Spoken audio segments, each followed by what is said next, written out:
Caralena Peterson. She's the author of the upcoming book, The Effortless Perfection Myth, about gender issues today's women run into college. The book covers topics such as self-esteem, confidence, belonging, and identity. Cara graduated from Duke University in 2015 with majors in women's studies and public policy. Now please help me give a round of applause for Cara.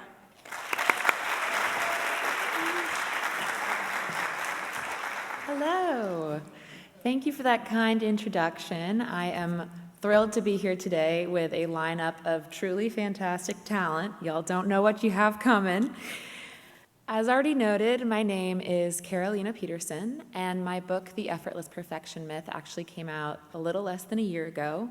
It's in the Duke bookstore. I checked. So, unsurprisingly, a great deal of my work focuses on this notion of effortless perfection, a term that was coined at Duke in 2003. And as I'm sure many of you are well aware at this point, effortless perfection is this expectation that you're supposed to have the perfect grades, perfect body, perfect social life, perfect everything, but it's not supposed to look like it really takes any visible effort. And my research shows that it tends to create environments where people are so set on making it seem like they have everything put together at all points in time that when they do inevitably run into struggle, they look around at their seemingly flawless peers and assume that they're the only ones struggling.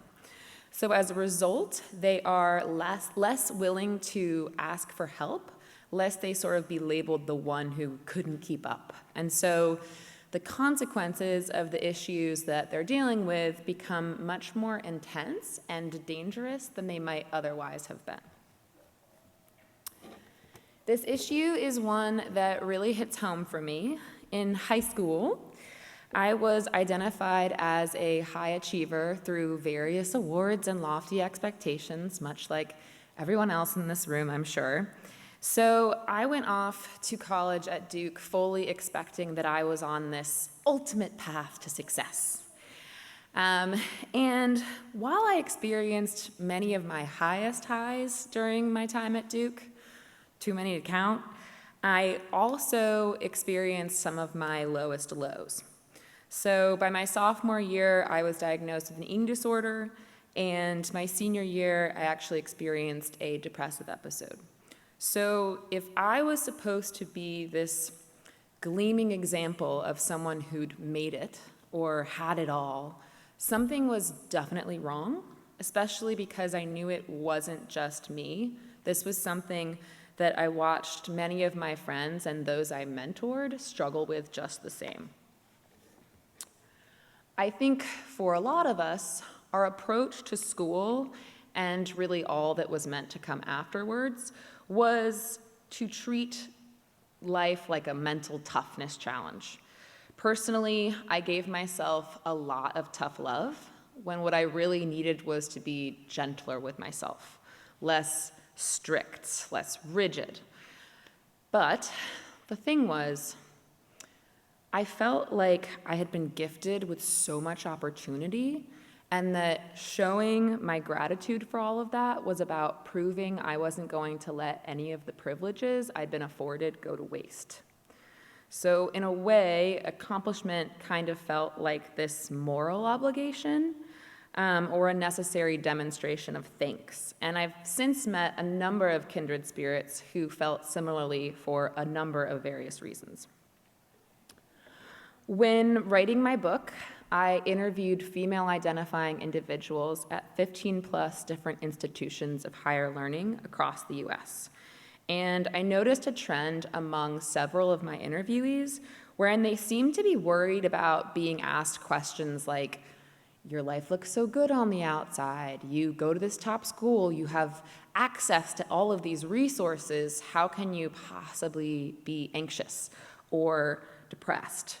They really felt like whatever they were going through wasn't bad enough to be feeling the way they were feeling, almost like they hadn't earned their various mental health struggles. And so mental health really became this odd kind of contest when it shouldn't have been, because there was this fear of being seen as weak or shallow or unappreciative or attention-seeking when asking for help for anything less than the worst-case scenario. So everyone loves the self-sufficient, people-pleasing child who makes their parents proud as they earn good grades and win countless awards, but most don't necessarily recognize the harmful mindset required to deliver this persona. Frequently, the self-motivated good girl or golden boy who has become quite skilled at meeting and surpassing expectations does so because they've internalized this idea that they're most valuable and thus most lovable when living up to the impossible standards of effortless perfection. So let's get into that. Perfectionism in general tends to get written off as this sort of superficial cliche that's all about upholding flawless appearances, when it's a lot more than that. It's not narcissism or this competitive need to prove you're the best. It's actually a maladaptive coping mechanism used by those of us who struggle with anxiety and shame and people-pleasing tendencies to really numb those uncomfortable thoughts and feelings. And so there's this huge mental health component that often gets left out entirely. It's worth noting that perfectionism can look different for different people because the expectations that we place on ourselves and the expectations that we receive from our environments can often differ according to identity markers like race, sexuality, and socioeconomic status. So, for instance, LGBTQ students might equate perfection with less homophobia, checking certain boxes by being conventionally attractive, smart, athletic, popular, may feel like a winning strategy for getting the world to go a little easier on them. The world is a pretty heteronormative space, to say the least. So many in the queer community utilize perfectionism to cope with the shame and pain of being made to feel an outsider. Meanwhile, students of color often pursue effortless perfection, particularly in predominantly white spaces, as elite institutions like Duke unfortunately tend to be, because they feel more eyes are on them. They can sometimes feel responsible for how people look at their entire race based off of their own singular actions. So some may feel the need to play into respectability politics by disproving negative stereotypes about their race. Others may feel pushed by the model minority myth, which unflinchingly demands perfection as a default setting and really shames underperformance of any kind. Whatever the reason, effortless perfection typically links back to trying to manufacture a false sense of control and security. The idea is if I can make my life look perfect on the outside, it will start to feel perfect on the inside. You know, in this flawless form, things won't be able to hurt me. And I hate to say it, especially as a recovering perfectionist myself, but perfectionism can sometimes be accompanied with a sense of entitlement. I've worked so hard. I've sacrificed so much. I deserve a break from hardship. And I think in part because of this attitude, we make ourselves more fragile, less resilient, and less prepared for adversity. So there's a quote by an acclaimed pastor, Maurice Boyd, that really hits home for me, wherein he says, "At the world-renowned Waterford Crystal, each piece of crystal is meticulously inspected, held up to the light, each surface appraised for the slightest crack or deformity. If any is spotted, the piece is immediately shattered, for a defect nearly invisible to the human eye. Notice how close perfection is to despair." I think it is a really helpful parallel to think about when the flip side of perfection is obliteration. It makes sense to feel like everything is constantly at stake. And sophomore year was the year at Duke where I definitely felt the most this way. It wasn't really until my senior year that I came to realize how unnecessary and really harmful this mindset could be.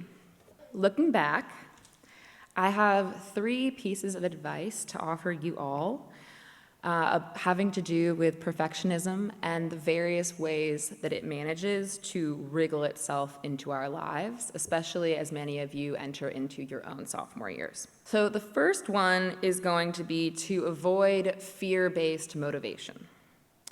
Ask yourself, am I fueled by anxiety as opposed to passion and intellectual curiosity?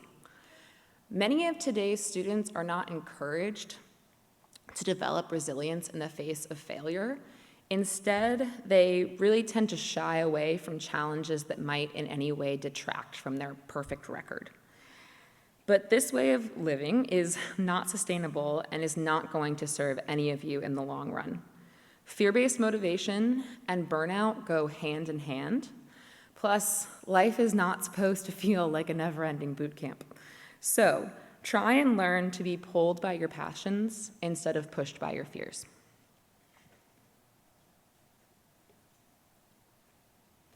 So my academic dean, my first year at Duke, gave me a really great piece of advice.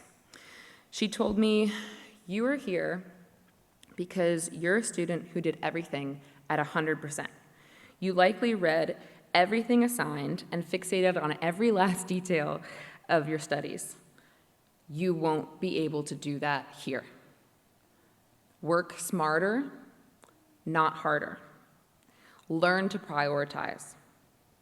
Her advice gave me permission to prioritize the things that I really felt I was learning from the most, as opposed to just trying to get the A. So I chose to focus most on my extracurriculars. Things like Me Too monologues, writing for the Chronicle, planning Celebrate Our Bodies Week. The majority of what I use in my current career, I learned from my extracurriculars via lived experiences. Like, what to do and more importantly, what not to do when organizing an advocacy campaign. And how to capture the attention of a population with very little time or energy to give to things they don't really feel might apply to them. Extracurriculars were also my greatest source of belonging while at Duke, and it wasn't really until my sophomore, even junior year that I found ones that really felt like me. The same might be true for you, and that's okay. 2, inflexible thinking. Beware. Ask yourself, do I have just one vision of what success looks like, or have a really hard time accepting alternative approaches to achieving my goals? This inflexible thinking makes you more prone to anxiety because situations involving uncertainty can quickly become overwhelming and possibly even destabilizing. Now, some students hear me say this and think, yeah, but I want to be a doctor. And med school requires perfection, so I cannot listen to anything this lady has to say, which is where you would be wrong, so listen up. I needed to make sure you all know before leaving here that in terms of medicine or any similarly competitive career path, there are always multiple routes to getting where you want to go. I have a friend who had to retake organic chemistry at Duke because she failed it the first time around, and she is a surgeon now. I have a friend who 4 years out of Duke decided to enroll in a pre-med graduate program and is in her second year of medical school. I have yet another friend who went to a community college that was a feeder into a local medical school, and he just finished his plastic surgery residency at UCLA. I know it is hard to believe sitting where you are now, but there are always multiple paths to getting where you want to go, and believing that there is just one and only one is going to make you short circuit. Trust me. And 3, this one is short and sweet. Recognize the role that reassurance addiction plays in your life.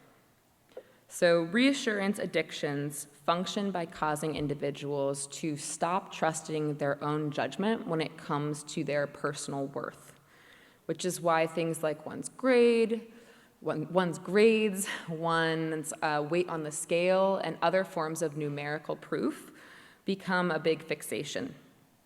We need to consider whether we crave external validation to an unhealthy extent and recognize that accomplishment is not always a cure-all.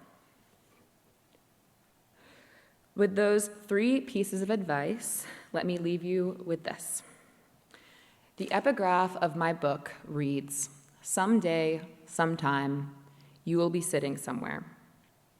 A berm overlooking a pond in Vermont, a seat on the subway, the lip of the Grand Canyon at sunset. And something bad will have happened. You will have loved someone you lost, someone you loved, or failed at something at which you badly wanted to succeed. And sitting there, you will fall into the center of yourself. You will look for some core to sustain you.